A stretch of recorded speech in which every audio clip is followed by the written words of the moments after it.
Hello and welcome back to my channel. If you're new, welcome. I'm Priscilla. I'm the owner of A Life Full of Simplicity. In today's video, I will be flipping through the Wild Unknown Archetypes Oracle deck and guidebook by Kim Krans. So if you've seen my previous video, which was the Wild Unknown Tarot, I will link it in the cards in case you didn't watch that one. I unboxed the tarot, or I flipped through the tarot because it wasn't an unboxing. I've had that deck for years. Now this is the other deck that I have by her that I consider a darker deck.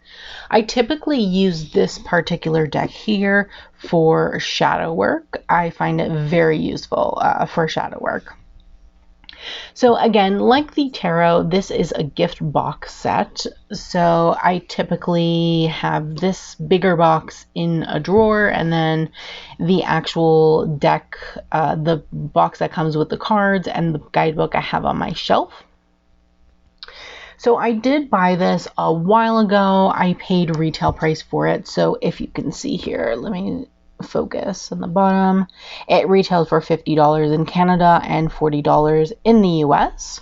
It is published by Harper One, just like the tarot. So in the back here, it says, "Welcome to the Wild Unknown Archetypes. You will find within 78 circular cards in a round box, lavishly illustrated 224-page guidebook." So from the wellspring of the collective unconscious emerge images that appear in the dreams of every culture, illuminating our multiplicity and uniting us in the endless story of humanity. These are archetypes. Their limitless potential is yours to behold as you travel to the realm of your dreams, visions, and myth. May you always be on the inner quest. So, absolutely love this deck. It has a sleeve here, and then you just pull it off. This is what it looks like on the actual box. It is a flip box here, and then on the inside it says, "Accept all, reject none." So I bought this last year. I bought it at the bookstore. I didn't buy it off of Amazon. I don't know if there is bootleg versions of this on the market, which I absolutely hate, but as always, I will have links in the description box below for everywhere I know you can buy a legitimate deck. None of the links are affiliated to me or sponsored, so just to let you know. So we have the guidebook here. This is old, so this is coming apart. I do have to glue this back down, but yes. And then I have the box here with the cards. So this is what the inside looks like. There is a ribbon. Okay, let's put this over here.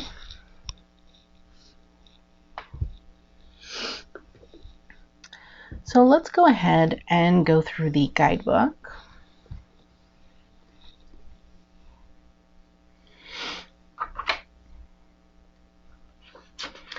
So there is a table of contents.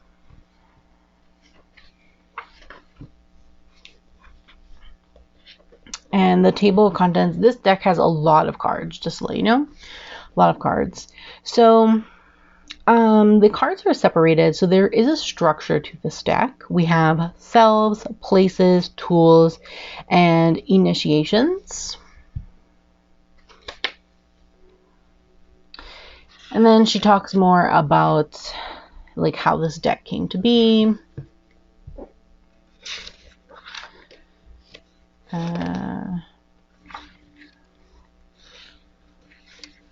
Oops. And then we have the sphere of influence. So she goes into like psychology and archetypes and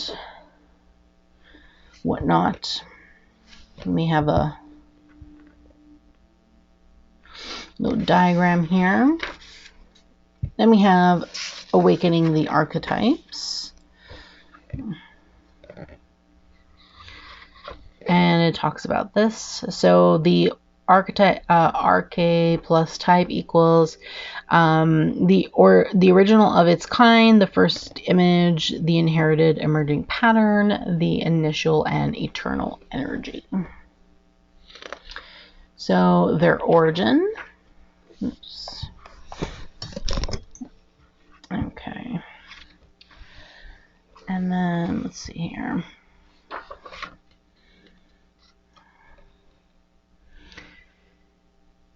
So we have different things about archetypes and whatnot, which if you get this deck, you can definitely read on your own. I just want to get into the system. There's just a lot of pages and a lot of information. Okay, here. So the first thing that we have is the selves. So it says, even if you are totally new to the idea of archetypes, it's likely you've come across a handful of the concepts behind cards 1 to 30. A yoga teacher might prompt you to embody the warrior. Beyonce might steer in you a feeling of the queen. And maybe, just maybe, on the late night dance floor, you let the animal run wild for a song or two. These cards represent the many sides of the self that are either awakened or asleep within us. Since they are archetypal, we all have all of them within us. They may not be embodied or emboldened, but they are there. Remember, these are universal forces. There's no getting away from their energy. Repression won't work. Denial will only complicate things. So it says, the goal here is to use the cards to awaken the full range of archetypal selves, giving light, space, curiosity, and acceptance to the ones that need it most. At the same time, we don't want any particular one to dominate or run the show. The more we can engage with the multiple selves within, the more we can live a fluid and adaptive life. Each of these archetypes has a time, a place, and a precise, potent energy that we will need someday. Then we have the places. So here it says, have you ever been to a physical place that stayed with you even after you left it, as if it had nestled itself into your heart? Perhaps there is a stream, cabin, cliff, or open field that your mind drifts to occasionally, unprompted, or a landscape that comes to you regularly in dreams. All of these are examples of engaging with the archetypal energy of place. The archetypes represented on cards 31 to 50 exist within the realm of the symbolic as well as within our physical, tangible world. When they appear in a reading, it is of utmost importance to keep an eye on both the literal and imaginal places for clues to interpretation. Say you pull the River card. It is possible that the card is depicting an actual location where a significant event has occurred or will occur. Pilgrimage to the Ghana, perhaps. It is equally as likely that the card is speaking through landscape to get to a certain emotion. In brackets, a heavy dose of forgiveness, perhaps. It is up to you to discern. Follow the interpretation that feels the most potent. If you want more clarity on how place can be both within and outside of you, reread The Ocean Within the Mountain.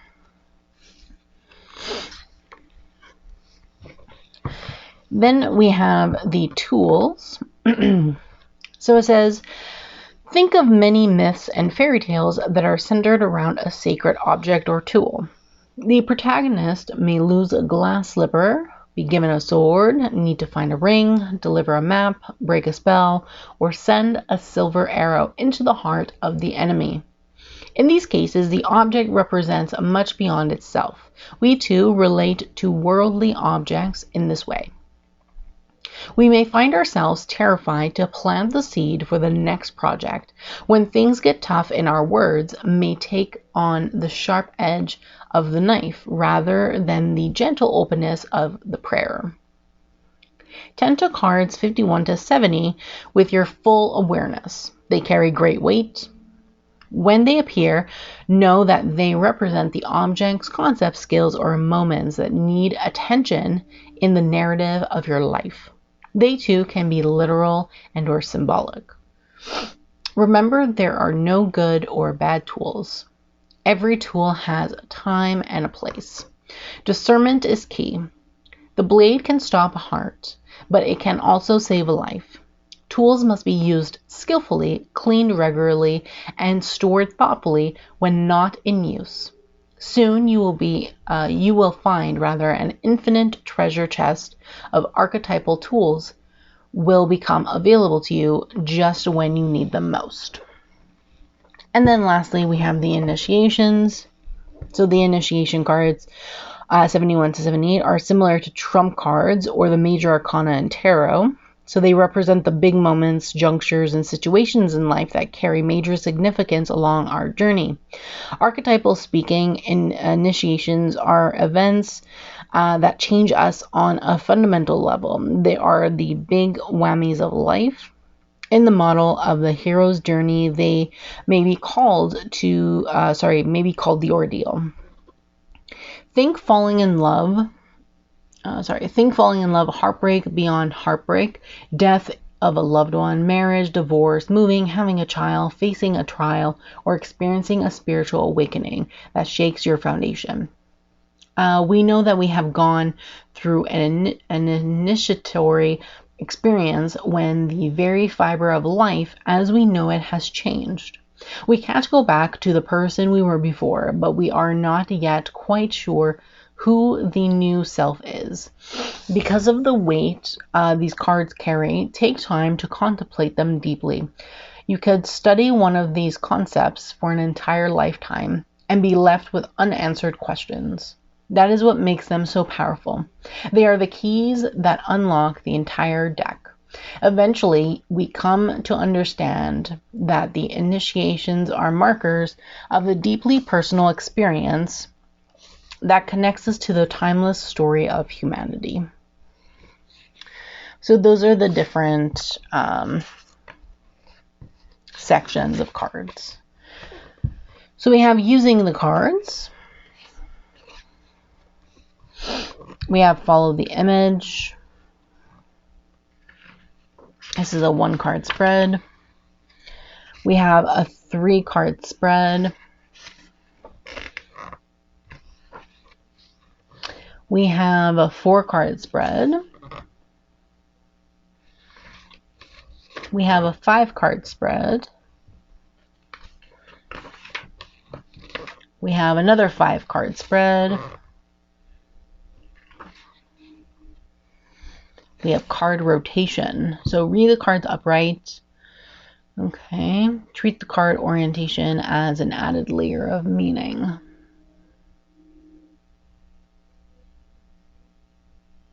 Okay.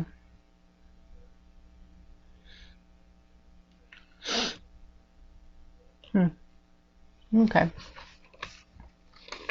Final thoughts. And then it goes into the selves. So pretty much the kind of information that you'll find in here is like a few keywords at the top, the actual card, a few keywords at the top. You'll have a whole thing about the card.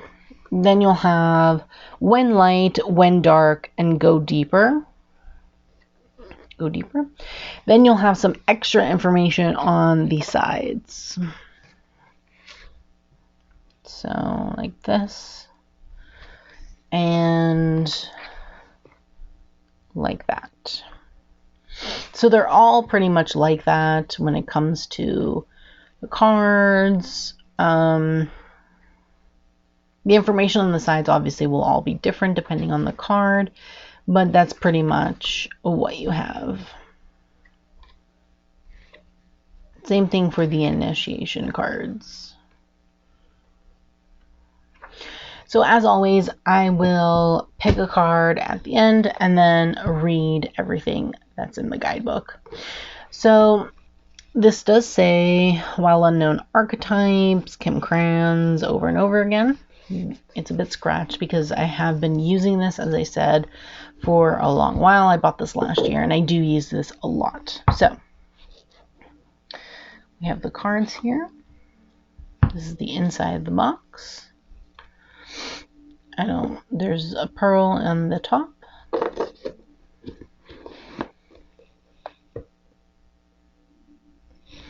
Okay.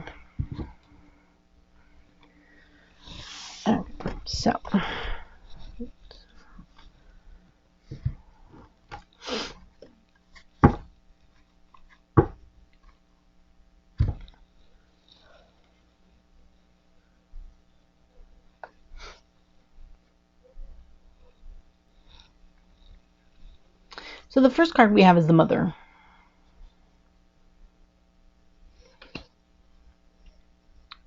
Father.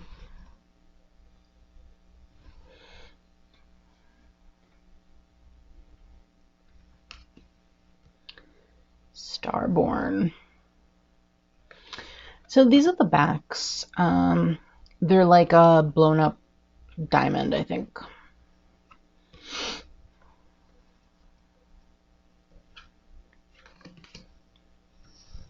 The Eternal Child.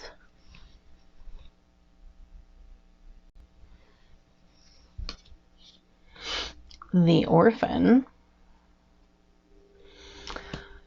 So as you can see, like they have the, what they are, and then they have Roman numerals. So all of them are Roman numerals. So sometimes if you don't know how to read Roman numerals, some of them might be a little hard, just to let you know. And you might need to actually look them up to find out what number they are in the table of contents. We have the Poet, the Maiden, the Hunter, the Warrior, the Queen,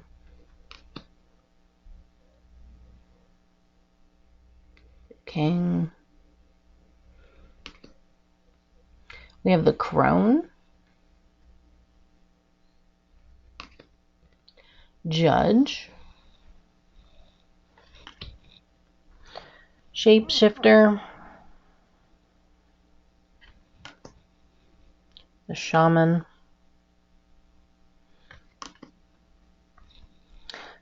the Lover, the Siren. We have the Animal, the Pilgrim. We have the Mystic. And I really do like the colors and whatnot. It's a mix of like watercolor and then collage, which I find really interesting.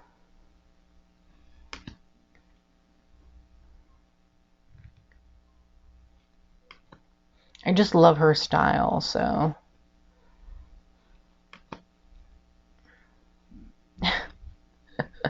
This card gets me every time. I find it so funny.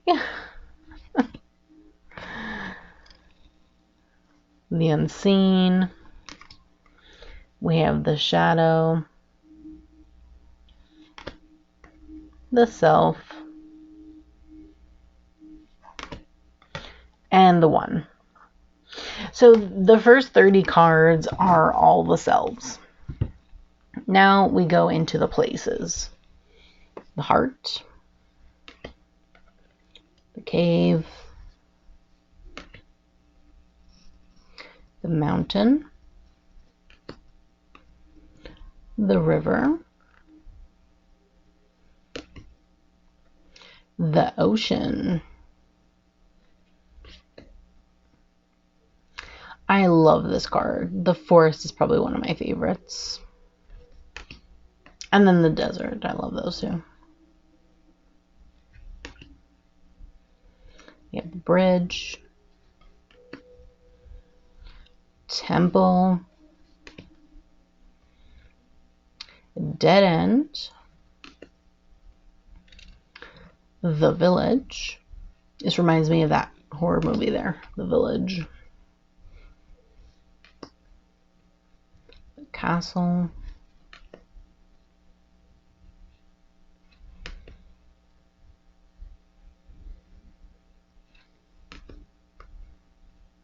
Some of them are so bright and colorful, and the other ones, some of them are dark and gloomy. And that's why I included it this month, is mainly because it has like that darkness a bit in it, and obviously you can use this with your shadow side, so I felt like it was a good deck to include. So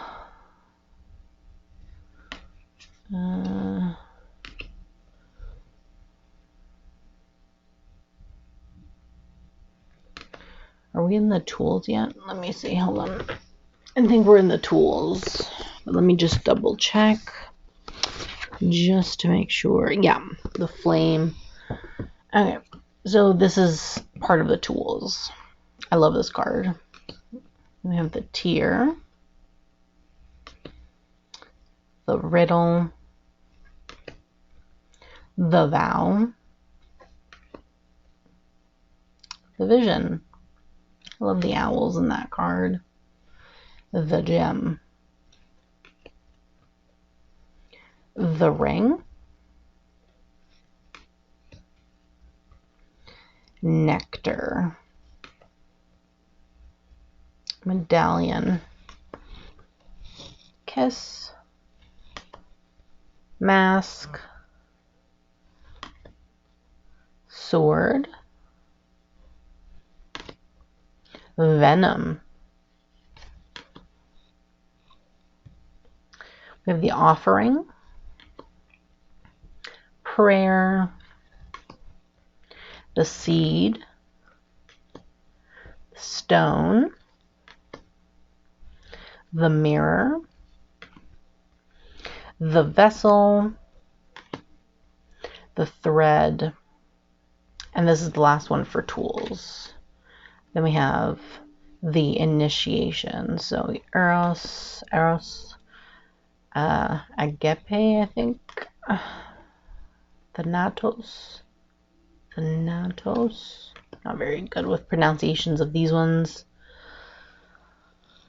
Apocalypsis.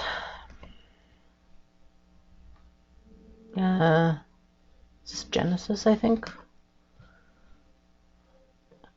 Keros, Aletheia, and I think Anima Mundi is this one. So yeah, as you can see, like the keywords are really necessary when it comes to this deck, because the imagery can probably be hard to work with a bit. Like you have to be really in touch with your intuition to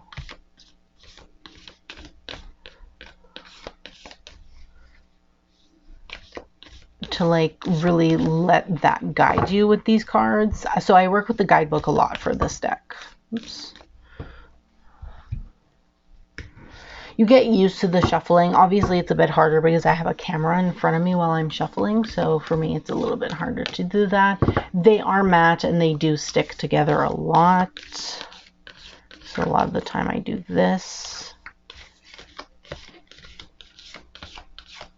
to try to mix them up a bit because they clump.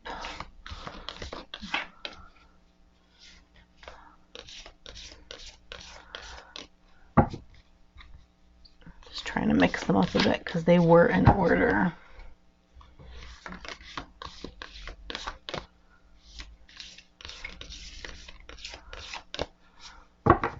But yeah, shuffling around cards, you do get used to it, so it's like not the biggest deal. Okay, so we have the Ocean. Okay, so let's see if it'll stay on this thing.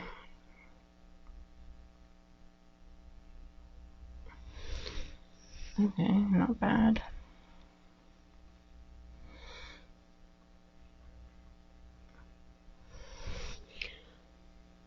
Okay, there we go. Let me find the page. So the Roman numerals on the top is XXXV. So this stands for, so X is 10, so that's 10, 10, and 10, so that's 30. V is 5, so that's 35. Just so you know. So 35 is on page 133. 133. Oops, just passed it. And it is part of the places in terms of the category or suit that it's part of. So the ocean. The keywords are the unconscious, the depths, and the incompromisable. The power of the ocean is unmatched. To step into its salty waters is to step into the unknown. By its sheer volume, the ocean represents the unconscious, all that is beyond our understanding. We cannot live within the ocean. We cannot claim it, manage it, or own it. It rejects our every attempt to dominate nature. Yet amid its overwhelming power, it calls to us, inspires us, and invigorates our life on land. It dissolves the little us into the big us. When the energy of the ocean is present, there is change stirring that is beyond any change you've known before. The ego must dissolve. The saline swells work on your very cells, your fibers, your deepest underlying beliefs. Like Aphrodite, we rise from the ocean's froth, a new being. Life is change. Let the wave crash. So pretty much from just reading that, this particular card to me seems like it's about letting go of your ego and just allowing change to take place, even if your ego doesn't want the change to take place. You just have to let it. You have to let it flow. Now it says, when light, deeper than deep, big dreams and discovery are the keywords. When light, when dark, subsumed, drowned, polluted, unpredictable. And then for the go deeper, it says Shakespeare's The Tempest and Jerry Colt's The Raft of Medusa. So for the go deeper, it's usually like something to read or watch or something like that. So she's suggesting that you read The Tempest from Shakespeare, or you could do both, reading The Raft of Medusa. Now, on the left of the page in red, which I will show in a second, it says, the ocean displays every emotion without shame. To witness its glassy moonlight surface and its unforgiving storms is to know the full spectrum of the human experience. And then on the right in black, it says, study waves, touch their surface, get in the water. No matter where you live, each drop is part of the whole. The ocean is in every tear. So this is everything that I read. This is the left that I read in red, and then the right that I read in black. The keywords here. Typically when I do shadow work, I use the when dark keywords, just to let you know. And then if you wanted to read this, let me just focus here. There we go. We have that. And then if you wanted to read the black, there we go. And a close-up of these keywords. And more. Yep. So, yeah. That's the archetype deck. I hope that you enjoyed this video. Let me know if this is something that you would add to your collection. If you already have it, I'd love to know how you use this deck. I'm actually really curious. I typically only use it for shadow work, but I'd love to see how other people are using this deck and maybe get some ideas on what else I can do with it. So yeah, let me know in the comments below. Love to hear from you. Don't forget to subscribe to this channel and turn on that bell so you can be notified every time I post a brand new video. It is spooky season. I do have a lot of content coming, so I'm hoping that you'll join me on this journey for this fun month for, you know, October. It's going to be really fun. And don't forget to give this video a thumbs up, as it's greatly appreciated. I do thank you so much for watching, and I hope you have a great day.